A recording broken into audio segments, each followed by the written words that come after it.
ಒಂದು ಊರಿನಲ್ಲಿ ಶಾರದಾ ಪ್ರಸಾದ್ ದಂಪತಿಗಳು ತಮ್ಮ ಮೂವರು ಮಕ್ಕಳು ಮೂವರು ಸೊಸೆಯರ ಜೊತೆ ಸೇರಿ ಒಂದೇ ಮನೆಯಲ್ಲಿ ಎಷ್ಟೋ ಅನ್ಯೋನ್ಯವಾಗಿರುತ್ತಾರೆ. ದೊಡ್ಡ ಮಗ ರಮೇಶ್, ಅವನ ಹೆಂಡತಿ ಅನಾಮಿಕಾ, ಎರಡನೇ ಮಗ ಸುರೇಶ್, ಸೊಸೆ ಅವನಿ, ಇನ್ನು ಮೂರನೇ ಸೊಸೆ ಅರುಣ್, ಸೊಸೆ ಅಂಜಲಿ. ಈ ಮೂವರು ಮಕ್ಕಳು ಕೆಲಸವನ್ನು ಮಾಡಿಕೊಳ್ಳುತ್ತಾ ಕುಟುಂಬದ ಅಗತ್ಯಗಳನ್ನು ತೀರಿಸುವುದರಲ್ಲಿ ಅವರ ಸಂಪಾದನೆ ಸರಿ ಹೋಗುತ್ತಾ ಇರಲಿಲ್ಲ. ಒಂದು ದಿನ ಬೆಳಿಗ್ಗೆ ಮನೆಯಲ್ಲಿರುವ ಹಾಲ್ನಲ್ಲಿ ಪ್ರಸಾದ್ ಪೇಪರ್ ಓದುತ್ತಾ ಇರುವಾಗ, ಅರೆ ನೋಡಿದ್ರ, ಊರಿನ ಕೊನೆಯಲ್ಲಿರುವ ಆ blue water swimming pool restaurant ಪೂರ್ತಿಯಾಗಿ ನಷ್ಟದಲ್ಲಿ ಬಿದ್ದಿದೆ ಅಂತೆ. ಓನರ್ಗಳು ಅದನ್ನು ಬಹಳ ಕಡಿಮೆ ರೇಟಿಗೆ 3 ವರ್ಷದ ಕಾಲ ಲೀಸ್ ಕೊಡ್ತಾ ಇದ್ದಾರಂತೆ. ಯಾರಾದ್ರೂ ತಗೊಂಡ್ರೆ ಚೆನ್ನಾಗಿರುತ್ತೆ. ಅಪ್ಪ, ಆ ರೆಸ್ಟೋರೆಂಟ್ ನಡೆಸೋದು ನಮ್ಮಿಂದಾಗಲ್ಲ, ಅದು ಅಟರ್ ಫ್ಲಾಪು. ಯಾರಾದ್ರೂ ತಗೊಂಡ್ರೆ ಅವ್ರ ದುಡ್ಡು ನೀರಿನ ಪಾಲಾದಾಗೆ. ನಿಜಕ್ಕೂ ಅಲ್ಲಿ ಸರಿಯಾದ ಮ್ಯಾನೇಜ್ಮೆಂಟೇ ಇಲ್ಲ. ಹೌದಪ್ಪ, ಅಣ್ಣಯ್ಯ ಹೇಳಿದ್ದು ನಿಜಾನೇ. ಈಗಿರುವ ದಿನಗಳಲ್ಲಿ ರೆಸ್ಟೋರೆಂಟ್ ನಡೆಸೋದು ಅನ್ನೋದು ಸಾಮಾನ್ಯ ವಿಷಯವಲ್ಲ. ಅದರಲ್ಲೂ ಸ್ವಿಮ್ಮಿಂಗ್ ಪೂಲ್ ಮೇಂಟೆನೆನ್ಸ್ ಅಂದ್ರೆ ಸಖತ್ತಾಗಿ ಒದ್ದೆ ಆಗ್ತೀವಿ. ಯಾರು ಸಾಹಸ ಮಾಡಲ್ಲ. ಯಾರೇನಾದ್ರೂ ಹುಚ್ಚರಿದ್ರೆ ಅದನ್ನ ತಗೋತಾರೆ. ನಮಗೇನಕ್ಕಪ್ಪ ಅಪ್ಪ ಗಲಾಟೆ? ನಮ್ ಕೆಲ್ಸ ನಾವು ಮಾಡ್ಕೋತಾ ಇದ್ದೀವಲ್ಲ, ಆ ಬರೋ ಸಂಬಳದಿಂದ ಹೇಗೋ ಜೀವನ ಎಳಿಬೇಕು. ಏನು ಅಂದ್ರೆ ಆ ಪೇಪರ್ ಈ ಕಡೆ ಕೊಡಿ. ಆ ರೆಸ್ಟೋರೆಂಟ್ ಲೀಸ್ಗೆ ಎಷ್ಟು ಕೇಳ್ತಾ ಇದ್ದಾರೆ ನಾನ್ ನೋಡ್ತೀನಿ. ನಿನಗೇನಕ್ಕೆ? ಅಡಿಗೆ ಬಗ್ಗೆ ಆದ್ರೆ ಕೇಳು, ಅದು ಬಿಟ್ಟು ಬಿಸ್ನೆಸ್ ವ್ಯವಹಾರ ನಮ್ಗೇನಕ್ಕೆ? ಯಾಕಾಗಲ್ಲ? ನಾನು ಆ ರೆಸ್ಟೋರೆಂಟ್ ನ ಲೀಸ್ ತಗೋಬೇಕು ಅಂತ ಇದ್ದೀನಿ. ನನ್ನ ಹತ್ರ ನನ್ನ ತವ್ರ ಮನೆಯವರು ಕೊಟ್ಟ 10 ಲಕ್ಷ ದುಡ್ಡಿದೆ ಅಲ್ಲ, ಅದರಿಂದ ಆ ರೆಸ್ಟೋರೆಂಟ್ ನ ಲೀಸ್ಗೆ ತಗೋತೀನಿ. ಅಮ್ಮ, ಏನ್ ನೀನ್ ಮಾತಾಡ್ತಾ ಇರೋದು? ನಮ್ಗೆ ಕೆಲ್ಸಗಳಿದೆ, ನಾವು ರೆಸ್ಟೋರೆಂಟ್ ನೋಡ್ಕೊಳಕ್ಕಾಗಲ್ಲ. ನೀನೊಬ್ಬಳೆ ಆ ದೊಡ್ಡ ರೆಸ್ಟೋರೆಂಟ್ ಹೇಗೆ ನಡೆಸ್ತೀಯ, ಅದು ಕೂಡ ನಷ್ಟದಲ್ಲಿರೋದನ್ನ? ನಾನ್ ಒಬ್ಳೆ ಅಂತ ಯಾರು ಹೇಳಿದ್ರು ಸುರೇಶ್? ನನಗೆ 3 ಸೊಸೆಯರಿದ್ದಾರೆ, ಅನಾಮಿಕಾ, ಅವನಿ, ಅಂಜಲಿ. ಒಂದ್ಸಲ ಇಲ್ಲಿ ಬನ್ರಮ್ಮ ಎಂದು ಶಾರದಾ ಅನ್ನುತ್ತಲೇ 3 ಸೊಸೆಯರು ಅಲ್ಲಿಗೆ ಬರುತ್ತಾರೆ. ಎಲ್ಲರೂ ಏನ್ ನಡೀತಾ ಇದೆ ಎಂದು ಆಸಕ್ತಿಯಿಂದ ನೋಡ್ತಾ ಇರ್ತಾರೆ. ಸೊಸೆ ಅಂದ್ರೆ, ನಮ್ಮ ಮನೆಯಲ್ಲಿ ಆರ್ಥಿಕ ಸಮಸ್ಯೆಗಳಿದೆ, ನಮ್ಮ ಮನೆಯವರ ಸಂಪಾದನೆ ಸರಿ ಹೋಗ್ತಾ ಇಲ್ಲ, ಊರಿನ ಕೊನೆಯಲ್ಲಿರುವ ಸ್ವಿಮ್ಮಿಂಗ್ ಪೂಲ್ ನ ಲೀಸ್ಗೆ ತಗೊಂಡು ನಡೆಸೋಣ ಅಂತ ತೀರ್ಮಾನ ಮಾಡಿದ್ದೀನಿ. ನೀವು ನನ್ನ ಜೊತೆಯಾಗಿರ್ತೀರ ಮತ್ತೆ? ಅತ್ತೆ, ನೀವು ಒಂದು ಮಾತು ಹೇಳಿದ್ರೆ ನಾವಿಲ್ಲ ಅಂತೀವ, ಖಚಿತವಾಗಿ ಮಾಡೋಣ ಅಂತೀವಿ. ಹೌದು ಅತ್ತೆ, ನಾವು ಮನೇಲಿ ಖಾಲಿಯಾಗಿ ಇದ್ದೀವಲ್ಲ, ನಮಗೂ ಏನಾದ್ರೂ ಬಿಸ್ನೆಸ್ ಮಾಡ್ಬೇಕು ಅಂತ ಯಾವಾಗಿನಿಂದಲೂ ಆಸೆ ಇದೆ. ನಾವು ಇದನ್ನ ಸವಾಲಾಗಿ ತಗೊಳ್ಳೋಣ. ಅತ್ತೆ, ನೀವು ಮುಂದಕ್ಕೆ ಹೆಜ್ಜೆ ಇಡಿ, ನಾವು ಮೂವರು ನಿಮಗೆ ಆಸರೆಯಾಗಿ ಜೊತೆಗೆ ಇರ್ತೀವಿ. ಆ ರೆಸ್ಟೋರೆಂಟ್ ನ ಹೇಗೆ ಲಾಭದಲ್ಲಿ ತರಿಸ್ಬೇಕು ಅಂತ ನಾವು ತೋರಿಸ್ತೀವಿ. ಏನಮ್ಮ ಇವರು 3 ಇಷ್ಟು ಕುಣಿತಾ ಇದ್ದಾರೆ? ಬಿಸ್ನೆಸ್ ಅಂದ್ರೆ ಅಡಿಗೆ ಮನೆಯಲ್ಲಿ ತರಕಾರಿ ಹಚ್ಚಿದ ಹಾಗೆ ಸುಲಭ ಅಲ್ಲ. ಕಸ್ಟಮರ್ಸ್ ನ ಹ್ಯಾಂಡಲ್ ಮಾಡೋದು ಹೆಂಗಸರಿಂದ ಆಗುವ ಕೆಲಸವೇನಲ್ಲ. ಸುರೇಶ್ ಅಣ್ಣಯ್ಯ ಹೇಳಿದ್ದು ಕರೆಕ್ಟು. ಹೆಂಗಸರು ರೆಸ್ಟೋರೆಂಟ್ ನಡೆಸೋದು, ಅದು ಸ್ವಿಮ್ಮಿಂಗ್ ಪೂಲ್ ನ ರೆಸ್ಟೋರೆಂಟ್ ಅಂದ್ರೆ ಜನ ತರ ಮಾತುಗಳು ಆಡ್ತಾರೆ. ಯಾಕಮ್ಮ ಈ ಆಲೋಚನೆ ಬಿಟ್ಬಿಡಿ. ನಿಲ್ಸ್ರೋ, ಹೆಂಗಸರು ನೆನೆಸ್ಕೊಂಡ್ರೆ ಏನಾದ್ರೂ ಸಾಧಿಸ್ತೀವಿ. ಹೆಂಗಸರು ಅಡಿಗೆ ಮನೆಗೆ ಪರಿಮಿತವಲ್ಲ. ಈಗ ನಮ್ಮ ಶಕ್ತಿ ಏನೋ ತೋರಿಸ್ತೀವಿ. ಏನು ಅಂದ್ರೆ, ನೀವು ಅವನವ್ರ ಜೊತೆ ಮಾತಾಡಿ ಲೀಸ್ ಅಗ್ರಿಮೆಂಟ್ ಪೇಪರ್ ರೆಡಿ ಮಾಡಿಸ್ಬಿಡಿ, ದುಡ್ಡು ನಾನ್ ಕೊಡ್ತೀನಿ. ನಿನ್ನಿಷ್ಟು ಶಾರದಾ, ನಿನಗೆ ಅಷ್ಟೆಲ್ಲ ನಂಬಿಕೆ ಇದ್ದಾಗ ನಾನೇಕೆ ಬೇಡ ಅನ್ಲಿ? ನಾಳೆನೇ ಓನರ್ ಹತ್ರ ಮಾತಾಡ್ತೀನಿ. ಹಾಗೆ ಅನ್ನುತ್ತಾ ಮಾರನೇ ದಿನ ಪ್ರಸಾದ್ ಓನರ್ ಜೊತೆ ಮಾತನಾಡಿ ಅಗ್ರಿಮೆಂಟ್ ಪೂರ್ತಿ ಮಾಡಿಕೊಳ್ಳುತ್ತಾನೆ. ಮಾರನೇ ದಿನ ಶಾರದಾ ತನ್ನ 3 ಸೊಸೆಯರ ಜೊತೆ ಸೇರಿ ಒಂದು ಮೀಟಿಂಗ್ ಏರ್ಪಾಟು ಮಾಡುತ್ತಾಳೆ. ನೋಡ್ರಮ್ಮ, ಇದು ನಮ್ಮೆಲ್ಲರ ಕನಸು. ನಮ್ಮ ಕುಟುಂಬದ ಆರ್ಥಿಕ ಪರಿಸ್ಥಿತಿ ಗಟ್ಟಿ ಮಾಡ್ಬೇಕು ಅಂತಂದ್ರೆ ಈ ರೆಸ್ಟೋರೆಂಟ್ ಸಕ್ಸಸ್ ಆಗ್ಬೇಕು. ಯಾರ ಜವಾಬ್ದಾರಿ ಅವರು ಖಚಿತವಾಗಿ ನಿರ್ವಹಿಸಿದ್ರೇನೆ ಇದು ಸಾಧ್ಯವಾಗುತ್ತೆ. ಅತ್ತೆ, ನೀವು ಹೇಳಿ, ಯಾರು ಯಾವ ಜವಾಬ್ದಾರಿ ತಗೊಂಡ್ರೆ ಚೆನ್ನಾಗಿರುತ್ತೆ ಅಂತ ನಿಮ್ಗೆ ಚೆನ್ನಾಗಿ ಗೊತ್ತು. ಮೊದ್ಲು ಮ್ಯಾನೇಜ್ಮೆಂಟ್ ಜವಾಬ್ದಾರಿ ನಂದು. ಕಸ್ಟಮರ್ಸ್ ನ ಮಾತಾಡ್ಸೋದು, ಕೆಲ್ಸಗಾರನ್ನ ನೋಡ್ಕೊಳ್ಳೋದು, ಓವರ್ ಆಲ್ ಆಗಿ ರೆಸ್ಟೋರೆಂಟ್ ನ ಹೇಗೆ ನಡೆಸ್ಬೇಕು ನಾನು ಹತ್ತಿರ ನಿಂತು ನೋಡ್ತೀನಿ. ಯಾವ ಚಿಕ್ಕ ಸಮಸ್ಯೆ ಬಂದ್ರು ನನ್ನ ಹತ್ರ ತಗೊಂಡ್ಬನ್ನಿ. ಮತ್ತೆ ಅಡಿಗೆ ವಿಷಯ ಅತ್ತೆ. ಅನಾಮಿಕಾ, ಅಡಿಗೆ ಮನೆಯಲ್ಲಿ ನಿನ್ನ ಕೈಲಿರುವ ರುಚಿ ಬಗ್ಗೆ ನಂಗೆ ಗೊತ್ತು. ಕಿಚನ್ ಎಲ್ಲ ನಿಂದೆ ಜವಾಬ್ದಾರಿ. ಚೆಫ್ ಗಳಿಗೆ ಗೈಡ್ ಮಾಡೋದು, ಮೆನು ಡಿಸೈನ್ ಮಾಡೋದು, ರುಚಿಯಲ್ಲಿ ಕಾಂಪ್ರಮೈಸ್ ಆಗದ ಹಾಗೆ ಇರೋದು ನಿನ್ನ ಕೆಲಸ. ನಿನ್ನ ಕೈ ಅಡಿಗೆಯಿಂದ ಕಸ್ಟಮರ್ಗಳು ಮತ್ತೆ ಬರೋ ಹಾಗೆ ನೀನ್ ಮಾಡ್ಕೋಬೇಕು. ಹಾಗೆ ಅತ್ತೆ, ಸ್ವಿಮ್ಮಿಂಗ್ ಮಾಡಿ ಹೊರಗೆ ಬರುತ್ತಲೇ ಜನ ತುಂಬಾ ಹಸುವಿನಿಂದಿರ್ತಾರೆ. ಬಿಸಿ ಸ್ಟಾರ್ಟರ್ಸು, ಸೂಪು, ಗಮ್ಮನು ಅಡಿಗೆ ಎಲ್ಲವೂ ನಾನು ಹತ್ತಿರವಾಗಿ ನಿಂತು ತರತರದ ರೀತಿಯಲ್ಲಿ ಪ್ಲಾನ್ ಮಾಡ್ತೀನಿ. ಕಿಚನ್ ಕಡೆಯಿಂದ ನಿಮಗೆ ಎಂತಹ ಕಂಪ್ಲೇಂಟ್ ಬಾರದ ಹಾಗೆ ನಾನ್ ನೋಡ್ಕೋತೀನಿ. ಬಹಳ ಸಂತೋಷ ಅನಾಮಿಕಾ. ಇನ್ನು ಅಲ್ದೇ ಇದ್ರೆ ಅವನಿ, ನೀನು ಲೆಕ್ಕದಲ್ಲಿ ಖಚಿತವಾಗಿರ್ತೀಯಲ್ಲ. ಫೈನಾನ್ಸು, ಬಜೆಟ್ ನಿನ್ನ ಜವಾಬ್ದಾರಿ. ನಾವು ಹಾಕ್ತಾ ಇರುವ ಬಂಡವಾಳಕ್ಕೆ ಸರಿಯಾದ ಲಾಭ ಬರ್ತಾ ಇದೆಯಾ ಅಲ್ವಾ? ಅನಗತ್ಯವಾದ ಖರ್ಚನ್ನ ಹೇಗೆ ತಡಿಬೇಕು? ಸಾಮಾನುಗಳು ಎಲ್ಲಿ ಹೋಲ್ಸೇಲ್ ಆಗಿ ಕೊಂಡ್ಕೋಬೇಕು? ಇದೆಲ್ಲ ನೀನೇ ನೋಡ್ಕೋಬೇಕು. ಅತ್ತೆ, ನೀವು ಫೈನಾನ್ಸ್ ಬಗ್ಗೆ ನಿಜಕ್ಕೂ ಟೆನ್ಷನ್ ಮಾಡ್ಕೋಬೇಡಿ. 1 ರೂಪಾಯಿ ಕೂಡ ವೃಥ ಆಗದ ಹಾಗೆ ನೋಡ್ತೀನಿ. ಮಾರ್ಕೆಟ್ ಅಲ್ಲಿ ಕಡಿಮೆ ರೇಟಿಗೆ ಸರಿಯಾದ ಸಾಮಾನು ಸಿಗುವ ಕಾಂಟ್ಯಾಕ್ಟ್ಸ್ ನಾನ್ ಹಿಡ್ಕೋತೀನಿ. ಕಿಚನ್ಗೆ ಎಷ್ಟಾಗತ್ತೆ, ಮೇಂಟೆನೆನ್ಸ್ಗೆ ಎಷ್ಟಾಗತ್ತೆ, ಪ್ರತಿ ದಿನವೂ ಲೆಕ್ಕ ಬರೆದು ನಿಮ್ಗೆ ತೋರಿಸ್ತೀನಿ. ರೆವೆನ್ಯೂ ಹೆಚ್ಚಾಗೋ ಹಾಗೆ ನಾನ್ ಪ್ಲಾನ್ ಮಾಡ್ತೀನಿ. ಗುಡ್ ಅಮ್ಮವನಿ. ಇನ್ನು ಕೊನೆಯಾಗಿ ನಮ್ಮ ಅಂಜಲಿ, ಈ ರೆಸ್ಟೋರೆಂಟ್ಗೆ ಜನ ಬರೋದಕ್ಕೆ ಪ್ರಧಾನ ಕಾರಣ ಪ್ರಚಾರ ಇಲ್ಲದೆ ಇರೋದು. ಮಾರ್ಕೆಟಿಂಗ್ ಜವಾಬ್ದಾರಿ ನಿಂದೆ ಅಮ್ಮ. ನಮ್ಮ ರೆಸ್ಟೋರೆಂಟ್ ತೆಗೆಯೋ ವಿಷಯ ಊರೆಲ್ಲದಕ್ಕೂ, ಸುತ್ತಮುತ್ತಲಿನ ಊರಲ್ಲಿ ಕೂಡ ತಿಳಿಬೇಕು. ಅತ್ತೆ, ಮಾರ್ಕೆಟಿಂಗ್ ನನ್ ಕೈಲಿ ಬಿಟ್ಬಿಡಿ. ನನಗೆ ಸೋಷಿಯಲ್ ಮೀಡಿಯಾ ಮೇಲೆ ಒಳ್ಳೆ ಹಿಡಿತವಿದೆ. ನಾವು ರೆಸ್ಟೋರೆಂಟ್ ಓಪನ್ ಮಾಡುವುದರೊಳಗೆ ಇನ್ಸ್ಟಾಗ್ರಾಮ್, ಫೇಸ್ಬುಕ್ ಗಳಲ್ಲಿ ನಮ್ಮ ಸ್ವಿಮ್ಮಿಂಗ್ ಪೂಲ್ ರೆಸ್ಟೋರೆಂಟ್ ವಿಡಿಯೋನ ವೈರಲ್ ಮಾಡ್ತೀನಿ. ಹುಡುಗರನ್ನ ಆಕರ್ಷಿಸುವ ಹಾಗೆ ಒಳ್ಳೆ ಲೈಟಿಂಗ್, ಮ್ಯೂಸಿಕ್ ಏರ್ಪಾಟು ಮಾಡೋಣ. ವೀಕೆಂಡ್ಸ್ಗಾಗಿ ಫ್ಯಾಮಿಲಿ ಪ್ಯಾಕೇಜ್ಗಳು, ಆಫರ್ಸ್ ಕೂಡ ಇಡೋಣ. ಊರೆಲ್ಲ ನಮ್ಮ ಬಗ್ಗೆನೇ ಮಾತಾಡ್ಕೊಳ್ಳೋ ಹಾಗೆ ನಾನ್ ಮಾಡ್ತೀನಿ. ಸಭಾಷ್ ಶಶಿ ಅಂದ್ರೆ, ನಿಮ್ಮ ಉತ್ಸಾಹ ನೋಡ್ತಾ ಇದ್ರೆ ನಾವು ತಪ್ಪದೆ ಗೆಲ್ತೀವಿ ಅಂತ ನಂಬಿಕೆ ಇದೆ. ಆ ಹಳೆ ಹೆಸರು ಬದಲಾಯಿಸಿ ನಮ್ಮ ರೆಸ್ಟೋರೆಂಟ್ಗೆ ಅತ್ತೆ ಸೊಸೆಯರ ಸ್ವಿಮ್ಮಿಂಗ್ ಪೂಲ್ ಅಂತ ರೆಸ್ಟೋರೆಂಟ್ ಹೆಸರಿಡೋಣ. ನಾಳೆನೆ ಕೆಲಸ ಶುರು ಮಾಡೋಣ. ಆ ಮಾರನೇ ದಿನ ಶಾರದಾ 3 ಸೊಸೆಯರು ರೆಸ್ಟೋರೆಂಟ್ಗೆ ಹೋಗುತ್ತಾರೆ. ಅದು ನೋಡೋದಕ್ಕೆ ಬಹಳ ಅಸ್ತವ್ಯಸ್ತವಾಗಿ ಕಸಗಳಿಂದ ತುಂಬಿರುತ್ತದೆ. ಸ್ವಿಮ್ಮಿಂಗ್ ಪೂಲ್ ನೀರು ಪಾಚಿ ಹಿಡಿದಿರುತ್ತದೆ. ಅಬ್ಬೋ, ಏನತ್ತೆ ಇದು ಇಷ್ಟು ದಾರುಣವಾಗಿದೆ? ಈ ಪೂಲ್ ನೋಡ್ತಾ ಇದ್ರೆ ಯಾರಾದ್ರೂ ಸ್ವಿಮ್ಮಿಂಗ್ ಮಾಡ್ಬೇಕು ಅನ್ಸೋದಿಲ್ಲ, ಭಯವಾಗುತ್ತೆ. ಭಯಪಡ್ಬೇಡಮ್ಮ ಅಂಜಲಿ, ಈ ದಿನ ಕಷ್ಟಪಟ್ರೆ ಅಲ್ವಾ ನಾಳೆ ಫಲ ಬರುತ್ತೆ. ಕ್ಲೀನರ್ ಅನ್ನ ಕರೆಸ್ಬಿಟ್ಟು ಮಾಡಿಸ್ಬಿಡಿ. ಅವನಿ, ಮೊದ್ಲು ಫುಲ್ ವಾಟರ್ ಚೆಕ್ ಮಾಡು. ನೀರನ್ನ ಪೂರ್ತಿಯಾಗಿ ಬದಲಾಯಿಸಿ ಕ್ಲೋರಿನ್ ಹಾಕ್ಸು. ಹಾಗೆ ಅತ್ತೆ, ನಾನು ತಕ್ಷಣ ಮೆಕ್ಯಾನಿಕ್ ನ ಕರ್ಕೊಂಡ್ ಬರ್ತೀನಿ. ಹೆಚ್ಚು ಖರ್ಚಿಲ್ಲದೆ ಕೆಲಸ ಪೂರ್ತಿಯಾಗುವ ಹಾಗೆ ನಾನ್ ನೋಡ್ಕೋತೀನಿ. ಅತ್ತೆ, ನಾನು ಕಿಚನ್ ಒಳಗೆ ಹೋಗಿ ನೋಡ್ತೀನಿ. ಸ್ಟವ್ಗಳು, ಪಾತ್ರೆಗಳು ಎಲ್ಲ ತುಕ್ ಹಿಡ್ದಿರುತ್ತಲ್ಲ, ಅದಕ್ಕೆ ಕೆಲಸದವ್ರನ್ನ ಹಿಡ್ಕೊಂಡು ಕಿಚನ್ ಎಲ್ಲ ತೊಳೆದ್ಬಿಟ್ಟು ಜಿರಳೆಗಳಿಲ್ಲದ ಹಾಗೆ ಕ್ಲೀನ್ ಮಾಡಿಸ್ತೀನಿ. ಕಿಚನ್ ದೇವ್ರ ಮನೆ ಆಗಿರ್ಬೇಕಲ್ಲ. ಹಾಗೆ ಅಂದುಕೊಳ್ಳುತ್ತಾ 1 ವಾರದ ಹೊತ್ತು ಶಾರದಾ 3 ಸೊಸೆಯರು ರಾತ್ರಿ ಹಗಲು ಕಷ್ಟಪಟ್ಟು ರೆಸ್ಟೋರೆಂಟ್ಗಳ ರೂಪರೇಖೆ ಬದಲಾಯಿಸುತ್ತಾರೆ. ಸ್ವಿಮ್ಮಿಂಗ್ ಪೂಲ್ ನೀಲಿ ಬಣ್ಣದಿಂದ ಮಿಂಚುತ್ತಾ ಇರುತ್ತದೆ. ಅಂಜಲಿ ಬಣ್ಣ ಬಣ್ಣದ ಲೈಟ್ಸ್ಗಳು, ಸಿಟ್ಟಿಂಗ್ ಅರೇಂಜ್ಮೆಂಟ್ಸ್ ಬಹಳ ಅದ್ಭುತವಾಗಿ ಡಿಸೈನ್ ಮಾಡುತ್ತಾಳೆ. ಅತ್ತೆ ನೋಡಿ, ನಮ್ಮ ಅತ್ತೆ ಸೊಸೆಯರ ಸ್ವಿಮ್ಮಿಂಗ್ ಪೂಲ್ ರೆಸ್ಟೋರೆಂಟ್ ಪೇಜ್ ನಲ್ಲಿ ಫೋಟೋಸ್ ಇಡ್ತಲೇ ಎಷ್ಟು ರೆಸ್ಪಾನ್ಸ್ ಬಂದಿದೆಯೋ. ನಾನು ಓಪನಿಂಗ್ ಡೇಗೆ ಫ್ರೀ ವೆಲ್ಕಮ್ ಡ್ರಿಂಕ್ ಆಫರ್ ಮಾಡಿದ್ದೀನಿ.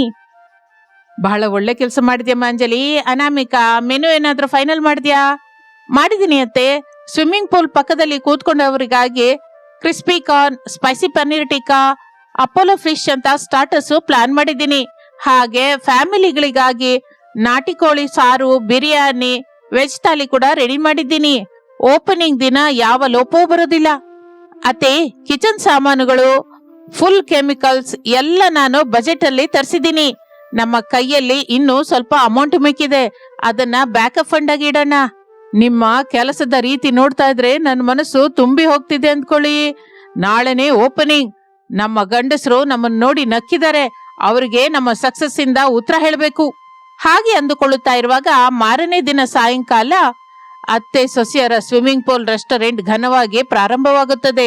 ಅಂಜಲಿ ಮಾಡಿದ ಪ್ರಚಾರದಿಂದ ಬಹಳ ಜನ ಹುಡುಗರು, ಫ್ಯಾಮಿಲಿಗಳು ಬರುತ್ತಾರೆ. ಪೂಲ್ ಪಕ್ಕದಲ್ಲಿ ತಣ್ಣನೆಯ ಗಾಳಿ, ಇಂಪಾದ ಮ್ಯೂಸಿಕ್ ಮಧ್ಯ ಜನಗಳು ಎಂಜಾಯ್ ಮಾಡ್ತಾ ಇರ್ತಾರೆ. ನಮಸ್ಕಾರ, ನಮ್ಮ ರೆಸ್ಟೋರೆಂಟ್ಗೆ ಸ್ವಾಗತ. ನಿಮ್ಗೆ ಎಂತಹ ಕಷ್ಟವಿದ್ರೂ ನನಗೆ ಹೇಳಿ. ವಾವ್, ರೆಸ್ಟೋರೆಂಟ್ ಆಂಬಿಯನ್ಸ್ ತುಂಬಾ ಚೆನ್ನಾಗಿದೆ. ಇದಕ್ಕೂ ಮೊದಲು ಈ ಪ್ಲೇಸ್ ಇಷ್ಟು ನೀಟಾಗಿರ್ಲಿಲ್ಲ. ಪೂಲ್ ವಾಟರ್ ಕೂಡ ಬಹಳ ಕ್ರಿಸ್ಟಲ್ ಕ್ಲಿಯರ್ ಆಗಿದೆ. ಧನ್ಯವಾದಗಳು ಸ್ವಾಮಿ. ನಮ್ಮ ಸೊಸೆಯರು ಪಟ್ಟ ಕಷ್ಟವಯ್ಯ ಇದು. ನೀವು ಕೂತ್ಕೊಳ್ಳಿ, ಆರ್ಡರ್ ತಗೋತೀನಿ. ಆ ಸಮಯದಲ್ಲಿ ಕಿಚನ್ ನಲ್ಲಿ ಅನಾಮಿಕಾ ಮಹಾ ಬ್ಯುಸಿಯಾಗಿರ್ತಾಳೆ. ಆರ್ಡರ್ಗಳು ಬರ್ತಾನೆ ಇರುತ್ತದೆ. ಬೇಗ ಟೇಬಲ್ ನಂಬರ್ 5ಗೆ ಪನ್ನೀರ್ ಟಿಕ್ಕಾ ರೆಡಿ ಮಾಡಿ. ಟೇಬಲ್ ನಂಬರ್ 8ಗೆ ಚಿಕನ್ ಬಿರಿಯಾನಿ ಕಳಿಸ್ಬೇಕು. ಟೇಸ್ಟ್ ಸ್ವಲ್ಪವೂ ಕಡಿಮೆ ಆಗ್ಬಾರ್ದು. ಕಸ್ಟಮರ್ಸ್ ನಮ್ಮ ಊಟ ತಿಂದು ವಾ ಅನ್ಲೇಬೇಕು. ಹಾಗಿರುವಾಗ ಹೊರಗೆ ಕೌಂಟರ್ ಹತ್ರ ಅವನಿ ಬಿಲ್ಲಿಂಗ್ ನೋಡ್ಕೋತಾ ಇರ್ತಾಳೆ. ಓ ಅಮ್ಮೋ, ಮೊದಲ ದಿನವೇ ಇಷ್ಟೊಂದು ಕಲೆಕ್ಷನ್ ಬರುತ್ತೆ ಅಂತ ನಾನ್ ಅಂದ್ಕೊಂಡಿರ್ಲಿಲ್ಲ. ಬಹಳ ಸಂತೋಷವಾಗಿದೆ. ಅಂಜಲಿ ಮಾಡಿದ ಆಫರ್ ತುಂಬಾ ಚೆನ್ನಾಗಿ ವರ್ಕೌಟ್ ಆಗಿದೆ. ಹಾಗೆ ಅಂದುಕೊಳ್ಳುತ್ತಾ ಇರುವಾಗ ಪೂಲ್ ಹತ್ರ ಅಂಜಲಿ ಕಸ್ಟಮರ್ಸ್ ಫೀಡ್ಬ್ಯಾಕ್ ತೆಗೆದುಕೊಂಡು ಸೋಷಿಯಲ್ ಮೀಡಿಯಾಗಾಗಿ ವಿಡಿಯೋ ರೆಕಾರ್ಡ್ ಮಾಡ್ತಾ ಇರ್ತಾಳೆ. ಹಾಯ್ ಫ್ರೆಂಡ್ಸ್, ನೋಡಿದಿರಲ್ಲ ನಮ್ಮ ಅತ್ತೆ ಸೊಸೆಯರ swimming pool restaurant first day vibes ಹೇಗಿದೆಯೋ? ನೀವು ಕೂಡ ನಿಮ್ಮ ಫ್ಯಾಮಿಲಿ ಜೊತೆ ಬನ್ನಿ, ಎಂಜಾಯ್ ಮಾಡಿ. ಸರ್, ಫುಡ್ ಹೇಗಿದೆ ರೀ? ಫುಡ್ ಅಂತೂ ಮೈಂಡ್ ಬ್ಲೋಯಿಂಗ್ ರೀ. ಮುಖ್ಯವಾಗಿ ನಾಟಿ ಕೋಳಿ ಸಾರು ಅದೃಷ್ಟ ಅಂದ್ಕೊಳ್ಳಿ. ನಾನು ನನ್ನ ಫ್ರೆಂಡ್ಸ್ ಎಲ್ಲರಿಗೂ ಈ ಪ್ಲೇಸ್ ನ ರಿಕಮೆಂಡ್ ಮಾಡ್ತೀನಿ. Thank you so much sir. ದಯವಿಟ್ಟು ನಮ್ಮ ಪೇಜ್ ಅಲ್ಲಿ ರಿವ್ಯೂ ಕೊಡಿ. ಹಾಗೆ ಮೊದಲ ದಿನ ಬಹಳ ಗ್ರ್ಯಾಂಡ್ ಆಗಿ ಸಕ್ಸಸ್ ಆಗುತ್ತದೆ. ಒಂದು ತಿಂಗಳು ಕಳೆಯುವ ಹೊತ್ತಿಗೆ ಆ ಊರಿನಲ್ಲಿ ಆ ಸುತ್ತಮುತ್ತಲಿನ ಗ್ರಾಮದಲ್ಲಿ ಕೂಡ ಅತ್ತೆ ಸೊಸೆಯರ ರೆಸ್ಟೋರೆಂಟ್ ಹೆಸರು ಮಾರ್ಧನಿಸುತ್ತದೆ. ವೀಕೆಂಡ್ಸ್ ಅಲ್ಲಿ ಟೇಬಲ್ ಸಿಗದಂತ ರಶ್ ಆಗಿರುತ್ತದೆ. ಒಂದು ದಿನ ಸಾಯಂಕಾಲ ಪ್ರಸಾದ್, ರಮೇಶ್, ಸುರೇಶ್, ಅರುಣ್ ನಾಲ್ವರು ರೆಸ್ಟೋರೆಂಟ್ ಹತ್ರಕ್ಕೆ ಬರ್ತಾರೆ. ಅಲ್ಲಿರುವ ಜನಗಳನ್ನು ನೋಡಿ ಅವರು ಆಶ್ಚರ್ಯ ಹೋಗುತ್ತಾರೆ. ಅರೆ ರಮೇಶ್, ನನ್ನ ಕಣ್ಣನ್ನ ನಾನು ನಂಬಲಾರ್ದೆ ಹೋಗ್ತಾ ಇದ್ದೀನೋ. ಇದು ನಮ್ಮೂರಿನ ರೆಸ್ಟೋರೆಂಟೇನಾ? ಮರಳು ಹಾಕಿದರೆ ಕೆಳಗೆ ಬೀಳದಷ್ಟು ಜನ ಇದ್ದಾರೆ. ಹೊರಗಡೆ ವೇಟಿಂಗ್ ಲಿಸ್ಟ್ ಕೂಡ ಇದೆ ಅಂತೆ. ಹೌದು ಅಪ್ಪ, ಕಾರಿನ ಪಾರ್ಕಿಂಗ್ ಆಗಿ ಜಾಗ ಸಿಗ್ತಾ ಇಲ್ಲ. ನಿಜಕ್ಕೂ ನಮ್ಮಮ್ಮ ಅನಾಮಿಕ ಸೇರಿ ಇಷ್ಟು ದೊಡ್ಡ ಮ್ಯಾಜಿಕ್ ಹೇಗೆ ಮಾಡಿದ್ರ? ಅರೆ ಅಲ್ಲಿ ಕೌಂಟರ್ ಹತ್ರ ನೋಡು, ಅವನಿ ನಿಮಿಷ ಕೂಡ ಖಾಲಿ ಆಗಿಲ್ಲದೆ ಬಿಲ್ಲಿಂಗ್ ಮಾಡ್ತಾ ಇದ್ದಾಳೆ. ವಾಮೋ, ಆ ಕ್ಯಾಶ್ ಬಾಕ್ಸ್ ತುಂಬಿ ಹೋದ ಹಾಗೆ ಕಾಣಿಸುತ್ತೆ. ನಾವು ಅವ್ರನ್ನ ಬಹಳ ಕೀಳಾಗಿ ಅಂದಾಜು ಮಾಡಿದ್ವಿ. ಹೌದು ಅಣ್ಣಯ್ಯ, ಮೊನ್ನೆ ಆಫೀಸಲ್ಲಿ ಕೂಡ ಎಲ್ಲ ನಮ್ಮ ರೆಸ್ಟೋರೆಂಟ್ ಬಗ್ಗೆ ಮಾತಾಡ್ತಾ ಇದ್ರೆ ಕೇಳಿಸ್ಕೊಂಡೆ. ಇನ್ಸ್ಟಾಗ್ರಾಮ್ ಅಲ್ಲಿ ಅಂಜಲಿ ಮಾಡ್ತಾ ಇರುವ ವಿಡಿಯೋಗೆ ಲಕ್ಷಲಾದಿ ವ್ಯೂಸ್ ಬರ್ತಾ ಇದೆ ಅಂತೆ. ನಂಗ್ ತುಂಬಾ ಗರ್ವ ಅನ್ಸುತ್ತೆ ಅಣ್ಣಯ್ಯ. ಅವರು ಹಾಗೆ ಮಾತನಾಡಿಕೊಳ್ಳುತ್ತಾ ಇರುವಾಗ ಶಾರದಾ ಅವ್ರ ಹತ್ರಕ್ಕೆ ಬರ್ತಾಳೆ. ಏನು ಅಂದ್ರೆ, ಏನ್ರೋ ಮಕ್ಕಳೇ ಹಾಗೆ ಬಾಗಿಲ ಹತ್ರ ನಿಂತು ಬಿಟ್ಟಿದ್ದೀರಾ, ಒಳಗಡೆಗೆ ಬನ್ನಿ. ಅನಾಮಿಕಾ, ಮಾವಯ್ಯ, ನಿನ್ನ ಗಂಡ, ನಿನ್ನ ಮೈದುನರು ಬಂದಿದ್ದಾರೆ. ಒಳ್ಳೆ ಸ್ಪೆಷಲ್ ಐಟಮ್ ಕಳ್ಸು. ಶಾರದಾ, ನಿಜವಾಗಿ ನಿನ್ನ ನೋಡ್ತಾ ಇದ್ರೆ ನನ್ಗೆ ಎರಡು ಕೈ ಎತ್ತಿ ಕೈ ಮುಗಿಬೇಕು ಅನ್ಸುತ್ತೆ. ನಷ್ಟದಲ್ಲಿರುವ ಈ ಸ್ಥಳವನ್ನು ಕನಕ ವರ್ಷ ಸುರಿಸುವ ಬಂಗಾರದ ಗುಡಿಯಾಗಿ ಬದಲಾಯಿಸಿದ್ದೀರಾ ನೀವು ಅತ್ತೆ ಸೊಸೆಯರು. ಅಮ್ಮ, ನಮ್ಮನ್ನು ಕ್ಷಮಿಸಿ ಬಿಡಮ್ಮ. ಹೆಂಗಸರು ವ್ಯಾಪಾರವೇನ್ ಮಾಡ್ತಾರೆ ಅಂತ ಬಹಳ ಕೀಳಾಗಿ ಮಾತಾಡಿದ್ವಿ. ಆದ್ರ ಮ್ಯಾನೇಜ್ಮೆಂಟ್ ಅಲ್ಲಿ ಕಸ್ಟಮರ್ಸ್ ನ ಆಕರ್ಷಿಸುವುದರಲ್ಲಿ ನೀವೇ ನಂಬರ್ 1 ಅಂತ ನಿರೂಪಿಸಿದ್ದೀರಾ. ಅನಾಮಿಕಾ ಅಡಿಗೆ ಬಗ್ಗೆ ಅಂತೂ ನಮ್ಮ ಫ್ರೆಂಡ್ಸ್ ದಿನವೂ ನನ್ನ ಕೇಳ್ತಾನೆ ಇದ್ದಾರೆ. ಹೌದು ಅಮ್ಮ, ಅವನಿ ಫೈನಾನ್ಸ್ ಹೇಗೆ ಮೇಂಟೈನ್ ಮಾಡ್ತಾ ಇದ್ದಾಳೋ ನಂಗೊತ್ತು. ನನಗೆ ಬರುವ ಸಂಬಳಕ್ಕಿಂತ ಆಕೆ ಒಂದು ದಿನದಲ್ಲಿ ಮಾಡುವ ಲಾವಾದೇವಿ ಹೆಚ್ಚಾಗಿದೆ. ಇವರೇ ಗ್ರೇಟ್ ಅಮ್ಮ. ಅಮ್ಮ, ಅಂಜಲಿ ಮಾರ್ಕೆಟಿಂಗ್ ಸ್ಟ್ರಾಟಜಿ ಮುಂದೆ ಕಾರ್ಪೊರೇಟ್ ಕಂಪನಿ ಕೂಡ ಕೆಲಸಕ್ಕೆ ಬರಲ್ಲ. ನಿಮ್ಮ ನಾಲ್ವರ ಆಯ್ಕೆತೆ ಈ ರೆಸ್ಟೋರೆಂಟ್ ನ ವಿಜಯಕ್ಕೆ ಪ್ರಧಾನ ಕಾರಣ. ನೀವು ನಾವು ತಲೆದೂಗುವಂತೆ ಸಕ್ಸಸ್ ಆಗಿದ್ದೀರಾ. ನೋಡಿದ್ರಾ, ಹೆಂಗಸರಂದ್ರೆ ಕೇವಲ ಮನೆಯಲ್ಲಿ ಮಾತ್ರ ಪರಿಮಿತವಲ್ಲ. ಅವಕಾಶ ಕೊಟ್ರೆ ಆಕಾಶವೇ ಹದ್ದಾಗಿ ಹಾರುತ್ತಾರೆ. ನಾವೇನೋ ಆಲೋಚನೆ ಮಾಡಿದ್ದೀನಿ ಹೊರತು ಅದನ್ನ ಅಮಲು ಮಾಡಿದ್ದು ನನ್ನ 3 ಸೊಸೆಯರೇ.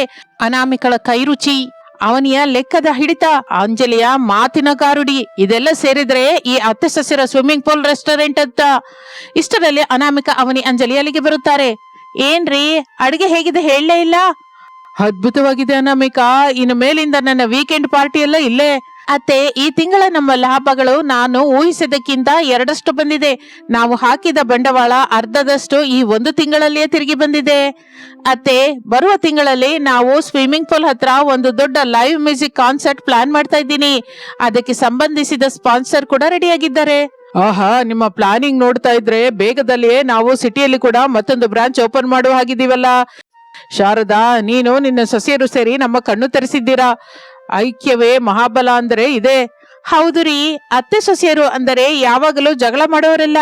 ಹೀಗೆ ಒಗ್ಗಟ್ಟಾಗಿ ನಿಂತರೆ ಯಾವ ಸಾಮ್ರಾಜ್ಯವಾದ್ರೂ ನಿರ್ಮಿಸಬಲ್ಲರು ರೀ. ಹಾಗೆ ಆ ರಾತ್ರಿ ಆ ಕುಟುಂಬವೆಲ್ಲ ಸೇರಿ ಸಂತೋಷದಿಂದ ಊಟ ಮಾಡುತ್ತಾರೆ. ಶಾರದಾ ಆಕೆ ಸೊಸೆಯರ ಐಕ್ಯತೆ ಛಲದಿಂದ ಆ ಊರಿನಲ್ಲಿ ಅವರು ದೊಡ್ಡ ವ್ಯಾಪಾರವೇತ್ತರಾಗಿ ಗುರುತಿಸುತ್ತಾರೆ. ನಷ್ಟದಲ್ಲಿರುವ ರೆಸ್ಟೋರೆಂಟ್ ಅವರ ಶ್ರಮದಿಂದ ಲಾಭದ ಹಾದಿ ಹಿಡಿದು ಆ ಊರಿಗೆ ಹೆಗ್ಗುರುತಾಗಿ ನಿಲ್ಲುತ್ತದೆ. ಇದು ಇಂದಿನ ಕತೆ. ಮತ್ತೊಂದು ಆಸಕ್ತಿಕರವಾದ ಕತೆ ಜೊತೆ ಮತ್ತೆ ಸೇರೋಣ. ನಮಸ್ತೆ. ಅದು ಒಂದು ಅಂದವಾದ ಗೋದಾವರಿ ಜಿಲ್ಲೆಯಲ್ಲಿಯ ಒಂದು ಹಳ್ಳಿ. ಬೆಳಿಗ್ಗೆ 5 ಗಂಟೆಯ ಸಮಯದಲ್ಲಿ ಕೋಳಿ ಕೂಗುವ ವೇಳೆಯ ಮುಂದೆ ಎದ್ದು ಬಾಗಿಲು ತೊಳೆದು ಹಸುಗಳಿಗೆ ಮೇವು ಹಾಕುವುದು ಶಾರದಂಗೆ ಅಭ್ಯಾಸ. ಅವಳ ಮಗ ರಮೇಶ್ ಸಿಟಿಯಲ್ಲಿ ಬೆಳೆದ ಅನಾಮಿಕಳನ್ನು ಪ್ರೇಮಿಸಿ ಮದುವೆ ಮಾಡ್ಕೊಂಡಿರ್ತಾನೆ. ಮದುವೆಯಾದ ನಂತರ ಆ ಹೊಸ ಜೋಡಿ ಮೊದಲ ಸಲ ಹಳ್ಳಿಗೆ ಬರುತ್ತದೆ. ಅನಾಮಿಕಂಗೆ ಹಳ್ಳಿಯ ಕಟ್ಟುಪಾಡು ಪದ್ಧತಿಗಳು ಏನೂ ತಿಳಿದಿಲ್ಲ. ಆ ದಿನ ಬೆಳಗ್ಗೆ 5 ಗಂಟೆಗೆ ಶಾರದಾ ಅನಾಮಿಕಳ ರೂಮಿನ ಬಾಗಿಲು ತಟ್ಟುತ್ತಾಳೆ. ಅಮ್ಮ, ಅನಾಮಿಕಾ ಎದ್ದೇಳಮ್ಮ, ಬೆಳಗಾಗಿ ಹೋಯ್ತು. ಏನ್ ರಮೇಶ್, ಆಗ್ಲೇ ಹಾಲ್ನವ್ನ್ ಬಂದ. ಆನ್ಲೈನ್ ನಲ್ಲಿ ಪೇಮೆಂಟ್ ಮಾಡು ಅಂತ ಹೇಳು. ಅರೆ, ಹಾಲ್ ಅವಳಲ್ವೇ ನಮ್ಮಮ್ಮ. ಹೊರಗಡೆ ಬಾಗಿಲು ತಟ್ತಾ ಇದ್ದಾಳೆ, ಬೇಗ ಎದ್ದೇಳು, ಟೈಮು 5 ಆಗ್ತಾ ಇದೆ. What, morning 5? ಸಿಟಿಲಂತೂ ಈ ಟೈಮ್ಗೆ ನಾಯಿಗಳು ಕೂಡ ಮಲಗಿರುತ್ತೆ. ನಿಮ್ಮ ಅಮ್ಮಂಗೆ ನಿದ್ದೆ ಬರಲ್ವಾ ಏನು? ಅನಾಮಿಕಾ, ಎದ್ದ್ಯಾ ತಾಯಿ? ಹಾ, ಎದ್ದೆ ಅತ್ತೆ. Good night. ಸರಿ, ಗುಡ್ ಮಾರ್ನಿಂಗ್. ಏನತ್ತೆ ಇಷ್ಟು ಬೆಳಿಗ್ಗೆನೆ, ಏನಾದ್ರೂ ಎಮರ್ಜೆನ್ಸಿನಾ? ಎಮರ್ಜೆನ್ಸಿ ಏನಮ್ಮ? ನಮ್ಮ ಮನೇಲಿ ಹೆಂಗಸರು ಬೆಳಿಗ್ಗೆನೆ ಎದ್ದು ಬಾಗಿಲು ತೊಳೆದು ನೀರು ಚೆಲ್ಲಿ ರಂಗೋಲಿ ಇಡ್ಬೇಕು. ಬಾ, ಅಕ್ಕಿ ಹಿಟ್ಟು ತಂದಿದ್ನಿ, ಬಾಗ್ಲಲ್ಲಿ ರಂಗೋಲಿ ಇಡುವಂತೆ. ರಂಗೋಲಿನ ನಾನಾ? ಅತ್ತೆ, ನನಗೆ ರಂಗೋಲಿ ಏನು ಬರಲ್ಲ. ಬೇಕು ಅಂತಂದ್ರೆ ಐಪ್ಯಾಡ್ ಅಲ್ಲಿ ಡಿಜಿಟಲ್ ಆರ್ಡರ್ ಮಾಡಿ ಪ್ರಿಂಟ್ಔಟ್ ತೆಗೆದು ಕೊಡ್ತೀನಿ, ಬಾಗ್ಲಲ್ಲಿ ಅಂಟ್ಸೋಣ. ಕೇಳಿದ್ಯಾ ಶಾರದಾ, ನಿನ್ನ ಸೊಸೆ ರಂಗೋಲಿ ಕೂಡ ಪ್ರಿಂಟ್ ಮಾಡ್ತಾಳಂತೆ. ಇನ್ನು ನಾಳೆ ಬೆಳಿಗ್ಗೆ ಅನ್ನ ಕೂಡ ಆನ್ಲೈನ್ ಅಲ್ಲಿ ಡೌನ್ ಮಾಡಿ ಕೊಡ್ತಾಳೋ ಏನೋ, ನೋಡ್ಕೊ ಮತ್ತೆ. ಏನು ಅಂದ್ರೆ ನೀವು ಸ್ವಲ್ಪ ಸುಮ್ನೆ ಇರ್ತೀರಾ? ದೊಡ್ಡವಳು ಪಕ್ಕದಲ್ಲೇ ನಿಂತು ಕಲ್ಸಿದ್ರೆ ಯಾಕೆ ಬರಲ್ಲ ಹೇಳಿ? ಬಾ ನಮಿಕಾ, ನಾನು ಚುಕ್ಕಿ ಇಡ್ತೀನಿ, ನೀನು ಸೇರಿಸುವಂತೆ. ಹಾಗೆ ಶಾರದಾ ಬಾಗಿಲಲ್ಲಿ ಚುಕ್ಕಿ ಇಟ್ಟು ಒಳಗಡೆಗೆ ಹೋಗುತ್ತಾಳೆ. ಅನಾಮಿಕಾ ಅಕ್ಕಿ ಹಿಟ್ಟು ಹಿಡಿದುಕೊಂಡು ಅದನ್ನು ಹೇಗೆ ಇಟ್ಕೋಬೇಕು ತಿಳಿಯದೆ ಕೈಯೆಲ್ಲ ಅಂಟಿಸಿಕೊಳ್ಳುತ್ತಾಳೆ. ಚುಕ್ಕಿಗಳೆಲ್ಲ ಇಟ್ಟ ನಂತರ ಸಿಟಿಯಲ್ಲಿ ತಾನು ನೋಡಿದ ಟ್ರಾಫಿಕ್ ಸಿಗ್ನಲ್ ಜಾಗ, ಜಿಗ್ಜಾಗ್ ಹಾಗೆ ಗೆರೆಗಳನ್ನು ಎಳೆಯುತ್ತಾಳೆ. ಅಮ್ಮಯ್ಯ, ಕಂಪ್ಲೀಟ್ ಆಗೋಯ್ತು. ಕ್ರಿಯೇಟಿವ್ ಆಗಿರ್ಲಾ? ಏನಮ್ಮ ಇದು? ನಾನೇನು ಕಮಲದ ಹೂ ಹಾಗೆ ರಂಗೋಲಿ ಹಾಕು ಅಂತಂದ್ರೆ ನೀನು ಪೇಪರ್ ಮೇಲೆ ಜಿಲೇಬಿ ಸುತ್ತದಾಗ್ ಸುತ್ತಿದ್ಯಾಕೆ? ನಿಜಕ್ಕೂ ಇದು ಏನ್ ರಂಗೋಲಿ? ಅತ್ತೆ, ಇದು ನಮ್ಮ ಸಿಟಿಯಲ್ಲಿ ಫೇಮಸ್ ಅಬ್ಸ್ಟ್ರಾಕ್ಟ್ ಆರ್ಟ್. ಇದನ್ನ ಹಿಡಿದು ನೋಡಿದವರ ಮೈಂಡ್ ಸೆಟ್ ಅನ್ನು ಹಿಡಿದು ರಂಗೋಲಿ ಅರ್ಥವಾಗುತ್ತೆ. ನನ್ನ ಮೈಂಡ್ ಸೆಟ್ ಹಿಡಿದು ನೋಡಿದ್ರೆ ನಮ್ಮ ಊರಿನ ಕೊನೆಯಲ್ಲಿರುವ ಹುಚ್ಚು ನಾಯಿಯ ಕಾಲಿಗೆ ಬಣ್ಣ ಹಾಕಿ ಊರೆಲ್ಲ ಬಿಟ್ಟ ಹಾಗೆ ಇದ್ದೆ. ಅಪ್ಪ ಪ್ಲೀಸ್, ಅವಳೇನೋ ಟ್ರೈ ಮಾಡಿದಳಲ್ಲ, ಬಿಟ್ಬಿಡಿ. ಸರಿ ಬಿಡು, ಏನೋ ಒಂದು ಗೀಚಿದಳಲ್ಲ, ಒಳಗಡೆ ಹೋಗಿ ಸ್ನಾನ ಮಾಡ್ಕೊಂಡ್ ಬಾ ಅಮ್ಮ, ಪೂಜೆ ಮಾಡುವಂತೆ. ಓಕೆ ಅತ್ತೆ. ಗೀಸರ್ ಸ್ವಿಚ್ ಅಲ್ಲಿದೆ? ಗೀಸರ ಅದನ್ನು ನಮ್ಮನೇಲಿ ಇಲ್ಲಮ್ಮ. ಹಿತ್ತಲಿಗೆ ಹೋಗಿ ಹಂಡೆಲಿ ನೀರು ಕುದಿತಾ ಇದೆ, ಅದನ್ನ ತಗೊಂಡ್ ಹೋಗಿ ಸ್ನಾನ ಮಾಡು. ಹಾಗೆ ಹೇಳುತ್ತಲೇ ಅನಾಮಿಕಾ ಹಿತ್ತಲಿಗೆ ಹೋಗುತ್ತಾಳೆ. ಅಲ್ಲಿ ದೊಡ್ಡ ಸೌದೆ ಒಲೆ ಮೇಲೆ ನೀರು ಕುದಿತಾ ಇರ್ತದೆ. ಆ ಹೊಗೆ ಕಣ್ಣಲ್ಲಿ ಬಿದ್ದು ಅನಾಮಿಕಂಗೆ ಕಣ್ಣಲ್ಲಿ ನೀರು ಬರುತ್ತೆ. ಆಕೆ ಮುಖವೆಲ್ಲ ಮಸಿಯಾಗುತ್ತದೆ. ಅದನ್ನು ನೋಡಿ ಪ್ರಸಾದ್ ಮಿಕ್ಕವರು ನಗುತ್ತಾರೆ. ರಮೇಶ್, ಏನಿದು ಈ ಹೊಗೆ? ಏನು ನಮ್ ಸಿಟಿಲಂತೂ ಈ ಹೊತ್ತಿಗೆ ಫೈರ್ ಇಂಜಿನ್ ಅವರು ಬಂದ್ರು, ನೀರ್ ಸುರಿತಾ ಇದ್ರು. ನನ್ ಕಣ್ಣು ಉರಿತಾ ಇದೆ. ಅರೆ ಅನಾಮಿಕಾ, ಅದು ಸೌದೆ ಒಲೆಯ ಹೊಗೆ ಅಂತಾರೆ, ಗ್ಯಾಸ್ ಸ್ಟವ್ ಅಲ್ಲ. ಬೇಗ ನೀರು ಹಿಡ್ಕೊಂಡೋಗು. ನಿಂಗಷ್ಟು ಧೈರ್ಯ ಇದ್ರೆ ನನ್ನನ್ನ ಈ ಹೊಗೆ ಗೂಡೊಳಗೆ ಕಳಿಸ್ತೀಯಾ? ನನ್ನ ಮೇಕಪ್ ಹೊಟ್ಟೋಯ್ತು, ನನ್ನ ಹೇರ್ ಸ್ಟೈಲ್ ಹಾಳಾಗೋಯ್ತು. ಇಲ್ಲಿಗೆ ಬರೋಣ ಅಂತ ಯಾಕಂದೆ? ಏನಮ್ಮ ಅನಾಮಿಕಾ, ಏನಾಯ್ತು? ಏನಿಲ್ಲ ಅತ್ತೆ, ಹೊಗೆ ಕಣ್ಣಲ್ಲಿ ಬಿದ್ದು ಆನಂದ ಬಾಷ್ಪ ಬರ್ತಾ ಇದೆ ಅಷ್ಟೇ. ಸರಿ, ಸ್ನಾನ ಮಾಡಿ ಬಾ, ಅಡ್ಗೆ ಮಾಡೋಣ. ಹಾಗೆ ಹೇಳಿ ಅನಾಮಿಕಾ ಸ್ನಾನ ಮುಗಿಸಿಕೊಂಡು ರೇಷ್ಮೆ ಸೀರೆ ಉಟ್ಕೊಂಡು ಅಡುಗೆ ಮನೆಗೆ ಬರ್ತಾಳೆ. ಶಾರದಾ ಆಗಲೇ ಸೌದೆ ಒಲೆ ಮೇಲೆ ಅಡುಗೆ ಪ್ರಾರಂಭಿಸುತ್ತಾಳೆ. ಅನಾಮಿಕಾ, ಹಳ್ಳಿಗೆ ಬಂದ ಮೇಲೆ ಮೊದಲ ಸಲ ಅಡುಗೆ ರೂಮ್ಗೆ ಬಂದಿದ್ಯಲ್ಲ, ಏನಾದ್ರೂ ಸಿಹಿ ಪದಾರ್ಥ ಮಾಡಮ್ಮ. ಪಾಯಸ ಮಾಡ್ತೀಯಾ? ಪಾಯಸ ಅಂದ್ರೆ ಸೇಮಿಯಾ ಪಾಯಸ ಅಲ್ವಾತೆ? ತುಂಬಾ ಈಸಿ. 2 ಮಿನಿಟ್ಸ್ ಅಲ್ಲಿ ಮ್ಯಾಗಿ ಹಾಗೆ ಮಾಡ್ಬಿಡ್ತೀನಿ. ಇಂಡಕ್ಷನ್ ಸ್ಟವ್ ಎಲ್ಲಿದೆ? ಮತ್ತೆ ಅದೇನೋ ಕೇಳ್ತಾ ಇದೆಯಲ್ಲಮ್ಮ. ಇಲ್ಲಿ ನೋಡು, ಈ ಸೌದೆ ಒಲೆ ಮೇಲೆ ಮಾಡ್ಬೇಕು. ಆ ಊದು ಕೊಳವೆನ್ ತಗೊಂಡ್ಬಂದು ಬೆಂಕಿ ಊದು, ನಾನು ಸಾಮಾನ್ ಕೊಡ್ತೀನಿ. ಇದನ್ನ ಫ್ಲೂಟ್ ಹಾಗೆ ಊದ್ಬೇಕಾತೆ? ಫ್ಲೂಟ್ ಆಗಿ ಊದಿದ್ರೆ ಒಲೆ ಒಳಗಿಂದ ಹಾವುಗಳು ಹೊರಗ್ ಬರುತ್ತಮ್ಮ. ಗಟ್ಟಿಯಾಗಿ ಗಾಳಿ ಊದ್ಬೇಕು. ಅತ್ತೆ, ನನ್ನಿಂದ ಆಗ್ತಾ ಇಲ್ಲ, ಉಸಿರಾಡ್ತಾ ಇಲ್ಲ. ಈ ಸೌದೆಗೆ ಏನಾದ್ರೂ ಬ್ಲೂಟೂತ್ ಕನೆಕ್ಷನ್ ಇದ್ರೆ ಆಪ್ ಇಂದ ಉರಿ ಹೆಚ್ಚಿಸಬಹುದಲ್ಲ? ಬ್ಲೂಟೂತ್? ಹಳ್ಳಿಯ ಒಲೆಗೆ ಬುದ್ಧಿ ಸಹನೆ ಎರಡು ಇರ್ಬೇಕಮ್ಮ. ಸರಿ, ನೀನು ಆ ಸೌಟ್ ಹಿಡ್ಕೊಂಡು ತಿರುಗಿಸು, ನಾನು ಉರಿ ನೋಡ್ಕೋತೀನಿ. ಹಾಗೆ ಅನ್ನುತ್ತಲೇ ಅನಾಮಿಕಾ ಸೌಟು ಹಿಡ್ಕೊಂಡು ಪಾಯಸ ತಿರುಗಿಸುತ್ತಾಳೆ. ಆದ್ರೆ ಬಿಸಿಗೆ ಆಕೆ ಕೈಗಳು ಸುಟ್ಟು ಹೋಗುತ್ತದೆ. ಸೌದೆಯ ಉರಿ ಅವಳ ಕೈಗೆ ಸ್ವಲ್ಪ ತಗಲಿ ಕೈ ಚುರುಕನ್ನುತ್ತದೆ. ಅಯ್ಯೋ, ಸುಟ್ಟೋಯ್ತು. ಏನಾಯ್ತು ಅನಾಮಿಕಾ? ಉರಿ ತಗಲಿ ಸುಟ್ಟೋಯ್ತು. ರಮೇಶ್, ನೋಡು ಹೇಗೆ ಕೆಂಪಾಗಿ ಹೋಗಿದೆ. ನನ್ನ ಸ್ಕಿನ್ ಎಲ್ಲ ಸೆನ್ಸಿಟಿವ್ ಗೊತ್ತಾ, ನಾನಿಲ್ಲಿ ಅಡುಗೆ ಮಾಡಲಾರೆ. ಅಮ್ಮ ಅನಾಮಿಕಾ, ಹೆಣ್ಣು ಮಗಳು ಅಂದ ಮೇಲೆ ಅಡಿಗೆ ಮನೆಯಲ್ಲಿ ಚಿಕ್ಕ ಪುಟ್ಟ ಬರೆಗಳು ಸುಟ್ಟೋಗೋದು ಸಹಜ. ಅದಕ್ಕೆ ಇಷ್ಟೆಲ್ಲ ಗಾಬರಿ ಆದ್ರೆ ಹೇಗೆ? ನಾಳೆ ಬೆಳಿಗ್ಗೆ ನಿನಗೂ ಅಂತ ಮಕ್ಕಳು ಹುಟ್ಟಿದ್ರೆ ಅವ್ರಿಗೆ ಮಾಡಿ ಕೊಡ್ಬೇಕಲ್ಲ ನೀನು. ಆಗ ಕೂಡ ಹೀಗೆ ನನ್ನ ಸ್ಕಿನ್ ಸುಟ್ಟೋಯ್ತು ಅಂತೇನು? ನಾನು ಮಾಡಲ್ಲ ಅಂತ ಹೇಳಿಲ್ವಲ್ಲ ಅತ್ತೆ, ನನಗೆ ಅಭ್ಯಾಸವಿಲ್ಲದ ಕೆಲಸ. ಈ ಉರಿ ಹೊಗೆ ನನಗೆ ಹಿಡಿಸ್ತಾ ಇಲ್ಲ.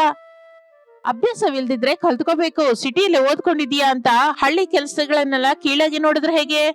ಈ ಮನೆ ನಮ್ದು, ಈ ಕೆಲಸ ನಮ್ದು ಅಂದ್ಕೊಂಡ್ರೆ ಯಾವ ಕಷ್ಟನೂ ಆಗಲ್ಲ. ಹೋಗಿ ಆ ಕೈಗೆ ಸ್ವಲ್ಪ ನೀರ್ ಹಾಕೋ, ಉರಿ ನಾನ್ ನೋಡ್ಕೋತೀನಿ.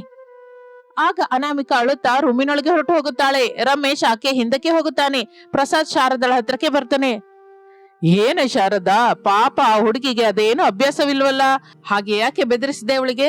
ನಿಧಾನವಾಗಿ ಹೇಳ್ಬೋದಲ್ಲ. ನಾನು ಬೆದರಿಸಿಲ್ಲ ರೀ, ನನ್ನ ಉದ್ದೇಶ ಅವಳಿಗೆ ದುಃಖ ಪಡಬೇಕು ಅಂತಲ್ಲ. ನಮ್ಮ ಮನೆ ಸೊಸೆ, ನಾಳೆ ನಮ್ಮ ನಂತರ ಈ ಮನೆಯ ಜವಾಬ್ದಾರಿ ತಗೋಬೇಕಾದ ಹುಡುಗಿ. ಅವಳಿಗೆ ಎಲ್ಲ ತಿಳಿಬೇಕು ಅಂತ ನನ್ನ ತಾಪತ್ರಯ ಅಷ್ಟೇ. ಸುಟ್ಟಾಗ ನನ್ನ ಮನಸ್ಸು ಕೂಡ ಚುರುಕ್ಕಂತು. ಆದ್ರೆ ಹೊರಗಡೆ ತೋರಿಸಿದ್ರೆ ಅದೇ ಅಭ್ಯಾಸವಾಗಿ ಹೋಗುತ್ತೆ ಅಂತ ಮಾಡಿಲ್ಲ ರೀ. ಕೆಲ್ಸ ಕಲ್ತ್ಕೋಬೇಕು ಅಂತ ನನ್ನ ಉದ್ದೇಶ ಅಷ್ಟೇ. ನಿನ್ನ ಉದ್ದೇಶ ಒಳ್ಳೇದೇ ಆಗಿರ್ಬೋದು, ಆದರೆ ಆ ಹುಡುಗಿ ಬೆಳೆದ ವಾತಾವರಣ ಬೇರೆ ಅಲ್ವಾ? ಇಲ್ಲಿ ಅದು ಅಭ್ಯಾಸವಾಗ್ಲಿಕ್ಕೆ ಸ್ವಲ್ಪ ಸಮಯ ಬೇಕು, ನೀನೇ ಅರ್ಥ ಮಾಡ್ಕೋಬೇಕು. ಹಾಗೆ ಅಂದುಕೊಳ್ಳುತ್ತಾ ಇರುವಾಗಲೇ ಸಾಯಂಕಾಲವಾಗುತ್ತದೆ. ಅನಾಮಿಕಾ ರೂಮಿನಲ್ಲಿ ಕೂತ್ಕೊಂಡು ತನ್ನ ಕೈಗೆ ಹಚ್ಚಿಕೊಂಡ ಹೂವನ್ನು ನೋಡಿಕೊಂಡು ದುಃಖ ಪಡ್ತಾ ಇರ್ತಾಳೆ. ಶಾರದಾ ಒಂದು ಬೌಲ್ ನಲ್ಲಿ ಪಾಯಸ ತೆಗೆದುಕೊಂಡು ಅನಾಮಿಕಳ ರೂಮಿನೊಳಗೆ ಬರ್ತಾಳೆ. ಅನಾಮಿಕಾ, ಹೇಳಿ ಅತ್ತೆ, ನಾನೇನಾದ್ರೂ ತಪ್ಪು ಮಾಡಿದ್ನ? ಮತ್ತೆ ತಪ್ಪು ಮಾಡಿಲ್ಲಮ್ಮ. ನೀನು ಮಾಡಿದ ಪಾಯಸ ಮೊದಲ ಸಲ ದೇವರಿಗೆ ನೈವೇದ್ಯವಿಟ್ಟು ನಿನಗಾಗಿ ತಂದೆ, ತಿನ್ನು. ನಾನೆಲ್ಲಿ ಮಾಡಿದೆ ಅತ್ತೆ? ಎಲ್ಲ ನೀವೇ ಮಾಡಿದ್ರಲ್ವಾ. ನಾನು ಕೇವಲ ಸೌಟು ಮಾತ್ರ ತಿರುಗಿಸ್ದೆ, ಅದು ಕೂಡ ಅರ್ಧದಲ್ಲೇ ಬಿಟ್ಟು ಬಂದ್ಬಿಟ್ಟೆ. ಸೌಟು ತಿರುಗಿಸಿದ್ರು ಅದರಲ್ಲಿ ಪಟ್ಟ ಕಷ್ಟ ನಿಂದೆ ಅಲ್ವಾ. ಕೈ ಸುಟ್ಟೋಯ್ತು ಅಂತ ಮಧ್ಯಾಹ್ನದಿಂದ ಹಾಗೆ ಡಲ್ ಆಗಿದ್ಯಾ. ನನ್ನ ಮಾತಿಗೆ ಏನಾದ್ರೂ ದುಃಖ ಪಟ್ಟ್ಯಾ ತಾಯಿ? ದುಃಖ ಅಲ್ಲ ತತ್ತೆ, ನನ್ನ ಮೇಲೆ ನನಗೆ ಕೋಪ ಬರ್ತಾ ಇದೆ. ನನ್ಗೆ ಯಾವ ಕೆಲ್ಸನೂ ಬರಲ್ಲ. ಆ ಸಿಟಿಯಲ್ಲಿ ಎಲ್ಲೋ ಆನ್ಲೈನ್ ನಲ್ಲಿ ಆರ್ಡರ್ಸ್, ಇಲ್ಲ ಅಂದ್ರೆ ಕೆಲಸದವಳು ಮಾಡ್ತಾ ಇದ್ಲು. ಇಲ್ಲಿ ನೀವೆಷ್ಟು ಕಷ್ಟಪಡ್ತಾ ಇದ್ರು ನೋಡ್ತಾ ಇದ್ರೆ ನಾನು ನಿಮ್ಗಾಗಿ ಏನು ಮಾಡಲಾರ್ದೆ ಹೋದೆ ಅಂತ ಗಿಲ್ಟಿ ಅನ್ಸುತ್ತೆ. ನನ್ನಿಂದ ಈ ಮನೆಯಲ್ಲಿ ಯಾವ ಕೆಲಸವೂ ಆಗ್ತಾ ಇಲ್ಲ.